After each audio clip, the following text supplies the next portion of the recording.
Nous poursuivons notre série cette semaine avec nos conseils lecture. Ce soir, Yann Salin et Alexandre Kerl sont avec un ancien journaliste de Sud-Ouest qui propose des chroniques du temps de la Charente inférieure.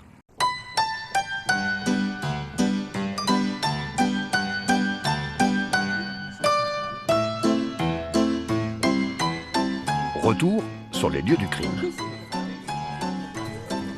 Bonjour jeunes gens. Bonjour. C'est le même qu'avant. Mais oui, c'est le même. Il a pas changé. Ça va? Thierry Collard est depuis peu un heureux retraité, mais voilà, difficile de décrocher. Alors à ses heures perdues, ou retrouvées, c'est selon, Thierry a décidé d'aller fouiller en ligne dans les archives de la BNF, la Bibliothèque nationale de France, et de sortir de vieux cadavres, de vieux placards.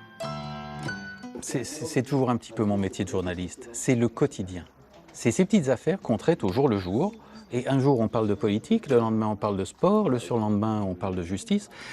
Eh bien, c'était la vie quotidienne au 19e, au 18e. Donc, j'ai voulu, si tu veux, faire du reportage dans le temps. Ainsi, cette histoire de l'abbé Gatineau de Lagore qui refuse d'enterrer un paroissien dépressif et suicidé. Ainsi, le décès d'un certain Jean Amiot à l'âge incroyable pour l'époque de 106 ans et qui s'apprêtait à épouser sa 7e femme. Ou encore, le passage du premier Tour de France en 1903 neutralisé une demi-heure au passage à niveau de Tadon. Mais il y a aussi des débats de société. Il y a cet éditorialiste de Saint-Jean d'Angély qui crie au loup parce qu'il y a des familles étrangères qui arrivent dans la région. Des immigrés, des familles qui viennent envahir et qui vont détruire la race saintongeaise. Ça résonne encore aujourd'hui, ça. Il y a plein de sujets qui résonnent aujourd'hui. Et ces immigrés, on se rend compte, après coup, qu'ils viennent de Vendée. Ce que l'on découvre aussi à travers ces chroniques, c'est la richesse du paysage médiatique de Charente-Inférieure.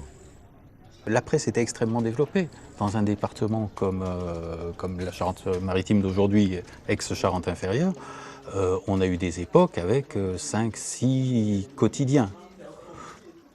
Certains n'étaient pas tout à fait quotidiens, ils paraissaient 2-3 fois par semaine. Et c'est ce qui me pousse un petit peu à vouloir faire un volume 2. Ce qui est déjà en route. Qui est en route, ouais, j'en ai écrit la moitié, on va dire. En attendant donc le tome 2, on vous conseille vivement ces premières chroniques de Charente-Inférieure. Et voilà pour ce soir. Tout de suite le journal régional. Bonne soirée.